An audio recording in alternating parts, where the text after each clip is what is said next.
What's up, everyone, and welcome to the weekly Q&A. Real quick, before questions, we need to send a shout out and a thank you to Patrick Huxley, who joined our Patreon at the Jedi Master level, which is insanely generous. So thank you so much, Patrick. Your support means everything to us.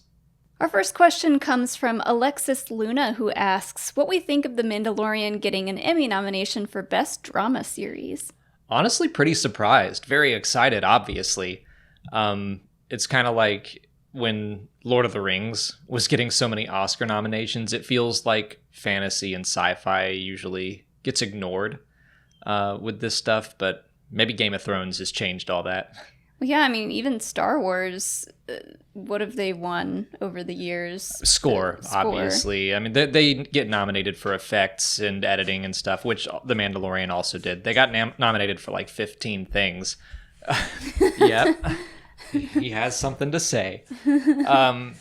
And also music. It got nominated for music. But yeah, drama series was a surprise to me. And so I'm very proud and excited for everyone. Yeah. I'll be even more surprised if it wins, frankly. Yeah. Well, I mean, this is great going forward for Disney Plus in general, because I think Mandalorian getting nominated will give them a sense of like, oh, okay, well, our shows are doing well. We can do more dramas on the platform.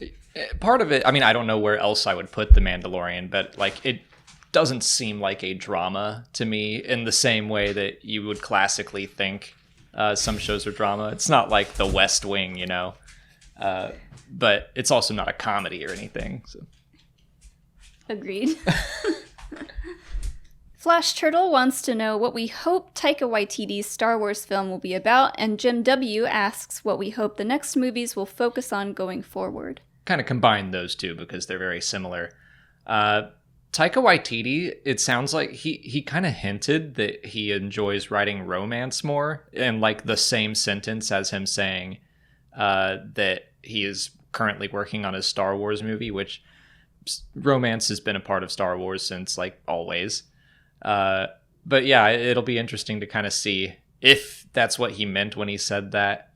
I don't know. I don't think he'd be writing a straight up romance movie, but that he is interested in adding that element caught my eye. Yeah, I mean, that makes me wonder if it's gonna have Jedi in it at all. That's a good point. with their whole no relationship rule. I mean, yeah, I mean, you can still get around that. Like, it might not be a prequel era thing. What if it's a real Avaros movie? I would be shocked. I'm sure he's probably creating his own characters. That would be my guess. Yeah. Ooh, it could be like set in Mandalore, and it could be Mandalorians, or it could be I want him to do something different. Satine and Obi-Wan. I don't know how they would make like a feature-length film out of that. Whatever it is, what time period do you think it'll be in? You know, part of me kind of is assuming almost that it's going to be in the realm of the Skywalker saga, somewhere in there, rather than him jumping to someplace new. I hope he jumps someplace new, but even if it is like within the prequel to sequel era, I think he's going to follow new characters in new places. Like, I don't really want him to go to Mandalore or do anything that we've already seen. Like, I trust him to do something really, really different and have a fun, fresh take on Star Wars. I have an idea if you want to do the tinfoil hat. Okay, fine. I don't want to. It's a lot of work. What if... Keep your head very still. What if he makes the movie Ghost, but calls it Force Ghost, and it's Rey and Ben Solo? I kept my head still. I appreciate that. No. Again, I don't want him to do anything with existing characters. I want to move on. Fine. But that's like what I want from all of Star Wars. I want all the new movies to do something new. Stop going back to the Skywalker saga. Well, like the books and comics, that's a fine place to flesh background characters out and stuff, but I don't want to just keep piling the same old stuff on over and over again. Yeah, maybe it's someone in Cloud City. Maybe it's I don't Lobot. want to go back to Cloud City. You don't want a Lobot to have a love of his life? Do that in the comics or something. That's what I'm saying. Like anything that someone throws out at me that's like, what if it's this person we've already heard about? Like, no. Unless it's like a very minor, I don't think he'd be doing Darth Bane, but like a character that we have heard about before, but never actually seen on screen. That's a little different. But for the most part, I just wanted to make up something completely new. Yeah, I could see this more, and I don't know how this fits into Star Wars, but do you think it would be more like a rom-com? Because, like, he's really good at comedy. Yeah, I think there could be elements of that. I don't think it's going to be a straight up What We Do in the Shadows, as much as I adore that movie and show. But I don't think it's going to be that kind of take.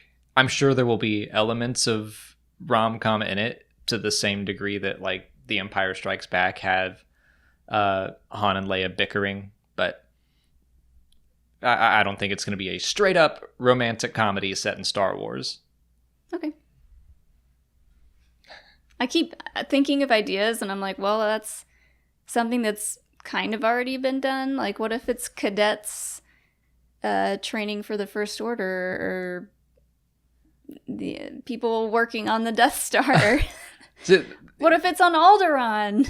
I mean, it could be in a different era, but, like, that's the thing. It's almost impossible for me to say what I want from the future movies, where I want them to head, because it's like, I don't want to know. I don't want to be guessing things that I already have in my head. Like, I want to be surprised with something that's brand new and off the wall. That's fair. Luminous Being wants to know if we would prefer a Solo 2 or Lando series set at different times or at the same time. So I think maybe from what rumors are floating around, it's like, I feel like we had a just big old rumor drop recently where it was like Solo 2, Lando show, Crimson Dawn show, like 3 different things. It's very similar to when it was like, oh, every character's getting their own movie. Yeah. I wonder if it is like all of those rumors are the same project, or if it is 3 separate things. And I would guess that if they're going to do different series, that they should probably all be set around the same time. I could see them kind of doing what they did with Marvel TV on Netflix for a while, where it's like, okay, you got your Daredevil, your Luke Cage, your Jessica Jones, your Iron Fist, and then occasionally they interweave with each other, and maybe they culminate in one big event. Hopefully it's executed better. Yeah. I didn't like The Defenders, but what can you do? I don't know. Like, I always imagined if there was going to be a Solo 2 or anything taking the Solo story going forward, it would be literally going forward from where Solo left off, and then it would be them going to Tatooine. But I also think that a Lando series set in the past, like, would be really interesting. Have Billy D. Williams kind of telling stories of the Calrissian Chronicles, and we can see how he met L3 and kind of that sort of thing. I think there might still be room for that in the Lando series. They might not do they just might not jump into the past. I could see kind of a Billy D. Williams narrated thing. I think that'd be very fun. But like, Lando doesn't have to be in all of Han's adventures. I don't think he should be a series regular if they're going to do a Solo continuation. So it does kind of make sense that maybe we would see 3 separate stories that all converge, and maybe like their first season all end with like a movie event or something. There's some interesting things that could be done here. Mm-hmm. But yeah, I guess I would prefer them all stay. Thanks, Siri. I guess I would prefer that they all stay. Stop it, Siri. She said don't mention it. I think I'd prefer that they all stay in the same era. Mr. J.D. Rice asks if Lucasfilm should start doing new Indiana Jones books and comics. I mean, I'm down for it. Would you want it to be like set in the same time as like the movies? Well, there's plenty to cover in between The Last Crusade and Kingdom of the Crystal Skull. That's true. Like, there's 19 years in there. And you can go, with comics and books, you can go anywhere you want. I would be surprised if they started doing that. From what little I know. I think I've heard that, like, just indie stuff doesn't move as well as Star Wars. It's just not as big of a market. People love the movies, but not so much books and action figures and stuff like that. There just aren't as many indie collectibles in the world. Yeah, I could see maybe a comic series, but like a shortish one, or like an audio drama. As we approach Indy 5, assuming that ever happens, I could see them doing some tie-in material here and there. But honestly, like, I could take it or leave it. If it never happens, I would be fine. The books and comics. I really hope the movie happens, but even if it doesn't, Indiana Jones, as much as I love the franchise, I'm like, it doesn't have to go on forever. I don't really want it to be rebooted. I'm fine with the movies that we have. Yeah, I agree. It seems like the kind of story that if it gets rebooted or if they try to just keep milking it, it's gonna be not great. Let's just finally get that Uncharted movie to happen. It'll be very similar, and we can just follow that if it's any good. I thought that is happening. It's been happening for like a decade.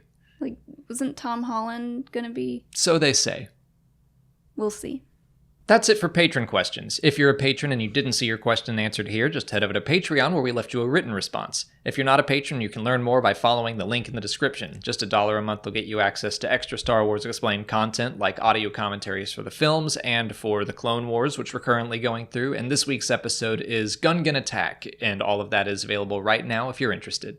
On to YouTube questions. Cooper2104 asks if we could see Allegiant General Pride during his Imperial service. Absolutely. Where would we see that? Probably in the upcoming issues of the Darth Vader comic. I think Greg Pak, who writes the Vader comic, even hinted that there would be some upcoming connections with the Rise of Skywalker. I didn't know what that meant at the time, but the second I read this question, I was like, yep, that's probably it. I'm down with that. Yeah. It just seems like something waiting to happen at this point. He straight up says, as I served you in the old wars, I will serve you in this one. It's like, okay, let's see him in the Empire and what exactly he was up to. Maybe he's best buds with Brindle Hux or something. Langley M. Neely wants to know if we'll ever see droids fighting for their freedom. We kind of got a taste of it in Solo, and maybe if we get the Lando series and we get to see L3, might see her just, I don't know, inspiring droids to take their freedom back. Well, it seems like something they have continued to hint at over time, even outside of L3. Like, L3 and Solo are obviously the biggest moments of that, but even then it's kind of like played as a joke, which I would like to see it taken more seriously, but there is... You'd only know this by reading the visual dictionary, but there's a droid character in The Rise of Skywalker that was inspired by L3 and, like, fought for her own independence. So I think that there is definitely something there, and it would be a different kind of conflict that I think would be fun to explore, because it isn't just a straight good versus evil. It's like the droids probably should have their freedom. So...